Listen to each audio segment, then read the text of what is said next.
Vamos agora para o dimensionamento de subcoletor e coletor predial. O coletor predial e os subcoletores eles devem ser construídos sempre que possível na parte não edificada do terreno. Só reforçando aqui essa informação que já foi dita anteriormente. Eles podem ser dimensionados pela somatória das UHC conforme os valores na tabela 7. Tabela 7 também retirada da NBR 8160. Estes devem possuir o diâmetro mínimo de 100 milímetros. Então, vamos lá. Olhando aqui na tabela. E essa tabela ela vai relacionar tanto a inclinação, a declividade da tubulação, quanto o diâmetro e as contribuições a essa tubulação. Então, esse aqui é um subcoletor. Então, esse subcoletor, vamos supor, se está fixado que ele tem uma inclinação de 2% e uma contribuição aí de 100 unidades Hunter de contribuição, olhando na tabela, qual seria o diâmetro dessa tubulação? Vamos aqui. Inclinação de 2% e até 100 unidades Hunter de contribuição se encaixa aqui.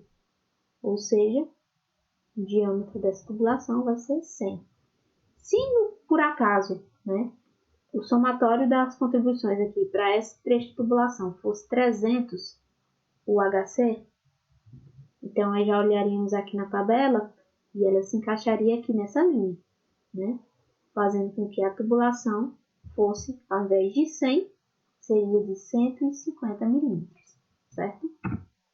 Observações importantes acerca do subcoletor e coletor predial. Em prédios residenciais, considera-se apenas o aparelho de maior descarga de cada banheiro para a somatória do número de unidades de contribuição. Então, por exemplo, em prédios residenciais, a gente tem lá, no banheiro tem o lavatório, tem a bacia sanitária e tem o chuveiro. Porém, para a gente calcular aí o dimensionamento dos subcoletores, a gente vai considerar apenas o aparelho de maior descarga, que seria, no caso, a bacia sanitária, que tem aí 6 UHCs. Lembrando que o lavatório é 1 e o chuveiro é 2 unidades de contribuição. Então, a gente consideraria apenas a bacia sanitária. Isso para prédios residenciais, certo? Nos demais casos, devem ser considerados todos os aparelhos contribuintes para o cálculo do HC dos subcoletores. Vamos fazer um exemplo agora. Dimensionamento de coletores e subcoletores. Vamos dimensionar o subcoletor subsequente ao tubo de queda do exemplo anterior. O exemplo anterior que a gente calculou como se fosse aqui, essa tubulação descarregando um tubo de queda. Esse banheiro descarregando um tubo de queda. Qual foi o somatório de contribuição aí desse tubo de queda? 135. Lembram que a gente calculou? São 15 pavimentos, cada pavimento contribuindo com 9 UHC. Mas, como o edifício em questão é um edifício residencial, a gente vai considerar apenas o aparelho sanitário de maior contribuição de cada banheiro, ou seja, a bacia sanitária. Então, ao invés desse 135, qual vai ser o somatório de UHC que a gente vai considerar para dimensionar o subcoletor que vai estar recebendo a tubulação, a contribuição desse tubo de queda. Lembra que a gente não está dimensionando o tubo de queda, a gente está dimensionando o subcoletor subsequente a esse tubo de queda, ou seja, que vem após esse tubo de queda.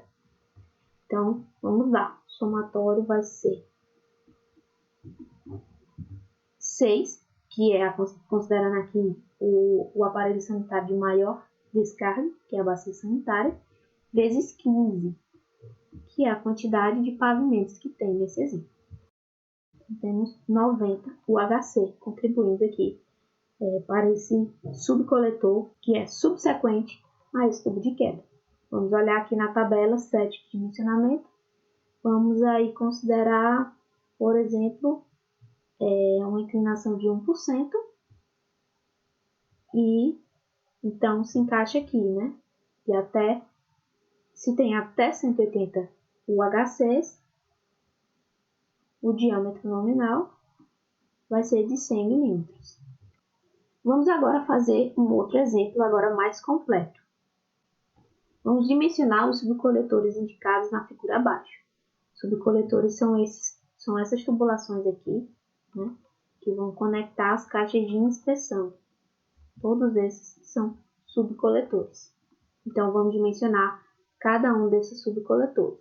Os dados para a resolução dessa questão, temos aqui, né, o somatório de UHC de cada um desses tubos de queda que contribuem para essas tubulações. Então, temos aqui as caixas de inspeção, né, todas as caixas de inspeção, uma coluna onde traz, né, quais são os contribuintes para o trecho de tubulação, pode ser tubo de queda ou subcoletores, e o número total de UHC, né, referente a essas contribuições. Posteriormente temos o diâmetro e a inclinação para o dimensionamento dessa tubulação. Então vamos lá. Nesse primeiro trecho, né, o que vai contribuir aqui para essa tubulação aqui, posterior à caixa de inspeção 1? Vai contribuir para ela apenas o tubo de queda 1. Qual é o total, né, de UHC desse tubo de queda 1? Temos aqui nessa tabelinha, 77. Vamos olhar aqui nessa tabela. Vamos considerar aqui a inclinação de 1% e olhar aqui. Então, sabemos que até 180 o diâmetro de 100 é satisfatório, então, como tem 77, o número de UHC, o diâmetro aqui seria de 100 milímetros. Vamos agora para o CI2, que é a caixa de inspeção 2. O que vai contribuir aqui, né, para nessa caixa de inspeção 2? Teremos a contribuição do TQ2 mais o que vem aqui do CI1, que é a caixa de inspeção 1. Temos então, qual é a contribuição do TQ2? 144. Então, temos 144 mais 77, totalizando 221. Olhando aqui na tabela, 221 já passa, né, de 180. Então, considerando a inclinação de 1% também, teremos um diâmetro de 150 milímetros.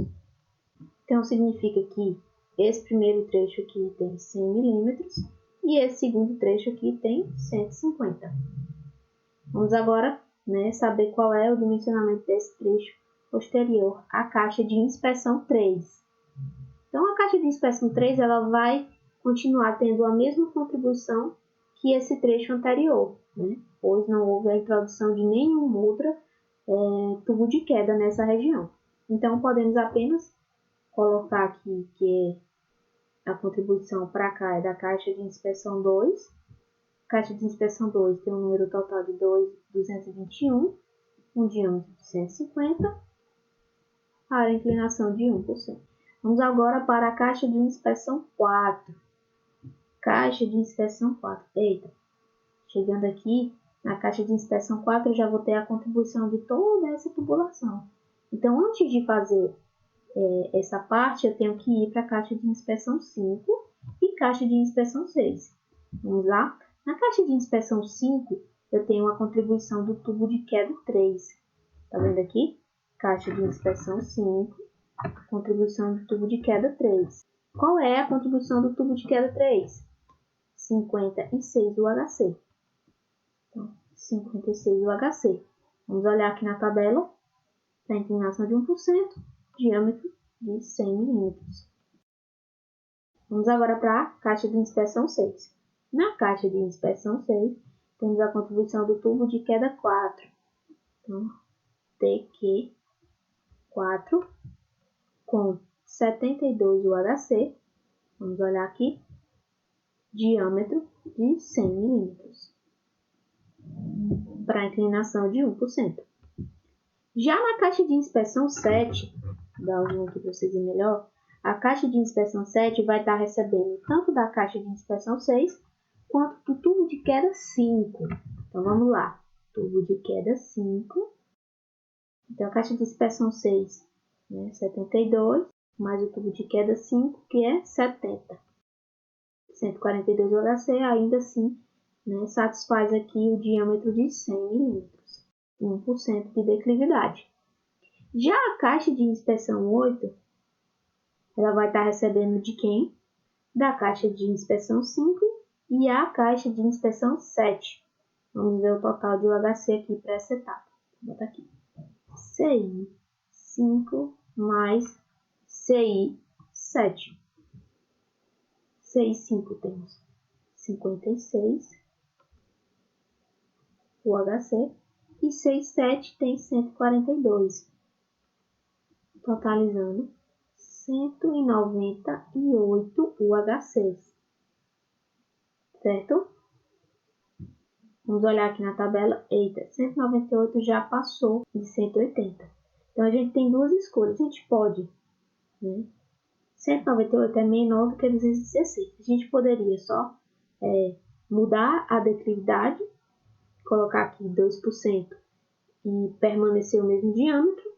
Ou a gente pode, né, passar para o diâmetro seguinte de 150 milímetros, mantendo a mesma declividade. Então, isso aí fica a critério do projetista, mas vale ressaltar que quando há mudança de declividade, existem maior gastos com a escavação, da passagem da tubulação, e às vezes, né, apenas aumentando o diâmetro aí nesse trecho seria mais viável do que mudar a inclinação nesse trecho. Então, vamos agora para o trecho final, que é após a caixa de inspeção 4, que é esse trecho aqui.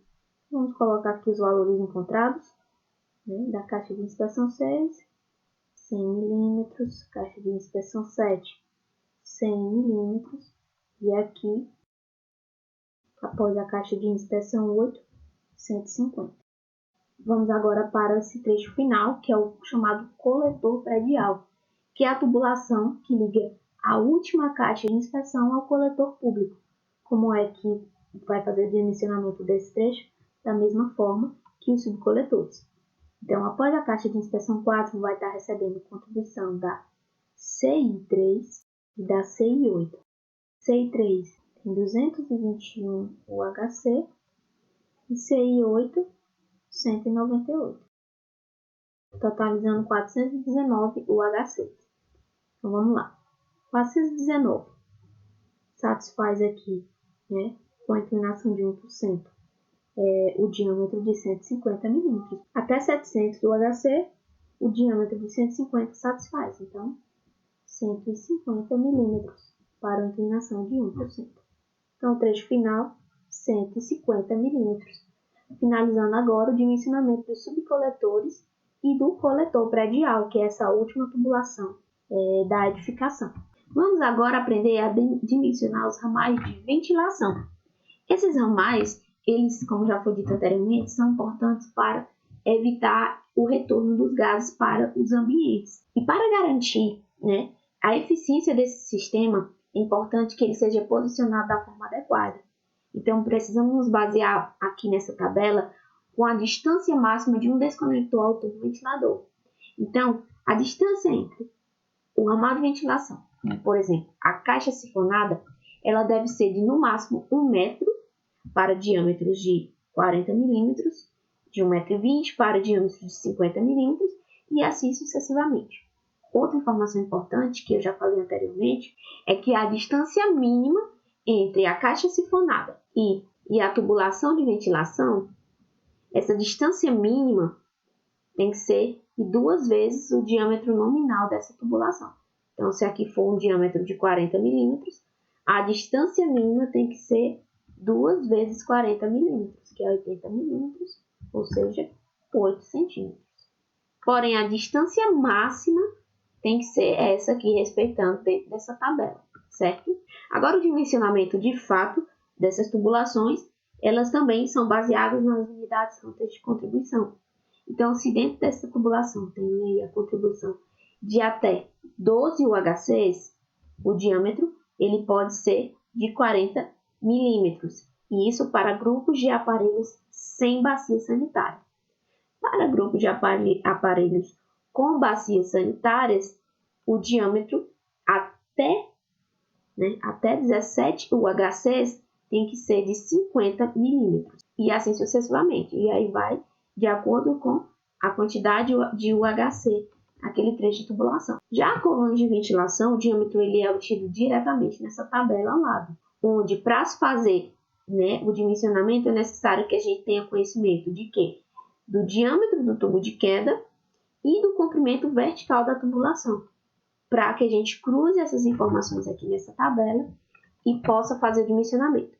Então, vamos supor que temos aqui um diâmetro de 100 milímetros, né, do tubo de queda, que está relacionado aí a esse ramal de ventilação, e temos que a contribuição para ele é de até 140 milímetros. Então, seria aqui nessa segunda linha, de 100 milímetros. Então, se o comprimento vertical desse tubo for de até 7 metros, então podemos ter um diâmetro de 50 milímetros.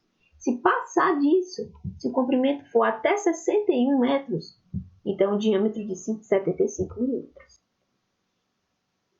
De 61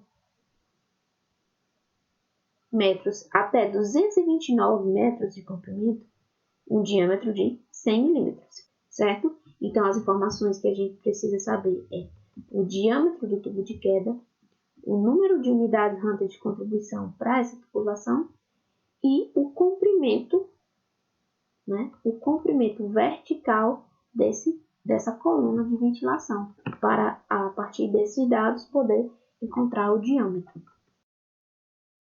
Vamos fazer um exemplo aqui, né? Dimensionando um ramal de ventilação e uma coluna de ventilação. Vamos dimensionar o ramal de ventilação do banheiro do exemplo anterior. Então, lembrando, somatório de UHC era igual a 9. Olhando aqui diretamente na tabela, como é um grupo de aparelho que tem bacia sanitária, a gente olha desse lado aqui da tabela, certo? Então, até 17, o diâmetro é de 50 milímetros. Então, portanto, o diâmetro desse ramal é de 50 milímetros. Vamos agora, né, dimensionar a coluna de ventilação secundária associada a um tubo de queda de 100 milímetros com 135 UHC, cujo comprimento efetivo é de 48 metros. Então, vamos olhar aqui na tubulação, ou na tabela, perdão. Entendeu? Vamos colocar aqui as informações. Somatório de UHC, 135, o diâmetro nominal do tubo de queda, 100 milímetros, e o comprimento, 48 metros. Cruzando essas informações aqui nessa tabela, o que a gente vai encontrar? Então, 100 milímetros tem essas opções aqui. A unidade Hunter de contribuição é 135, então vamos olhar aqui, né? Encaixaria aqui até 140. E o comprimento passa de 7, né? É 48. Então vamos aqui para essa coluna. Cruzando aqui as informações, né? Encontramos um diâmetro de 75 milímetros. Para finalizar, temos algumas observações importantes acerca aí dessas tubulações, né, que foram dimensionadas anteriormente.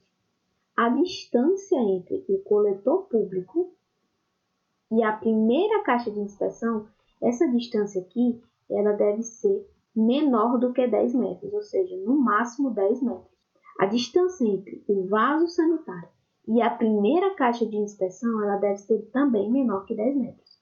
Então, vamos supor que aqui não fosse um tubo de queda, fosse um banheiro. Banheiro, temos aqui a bacia sanitária. Então, a distância entre ela e a primeira caixa de inspeção tem que ser no máximo 10 metros. E, por fim, a distância entre duas caixas de inspeção, né, por exemplo, entre essa aqui e essa aqui, ela deve ser de no máximo 12 metros. Não podemos passar desse valor, certo? Então, distância máxima entre as caixas de inspeção tem que ser de 12 metros de distância. Obrigada, pessoal, e até a próxima.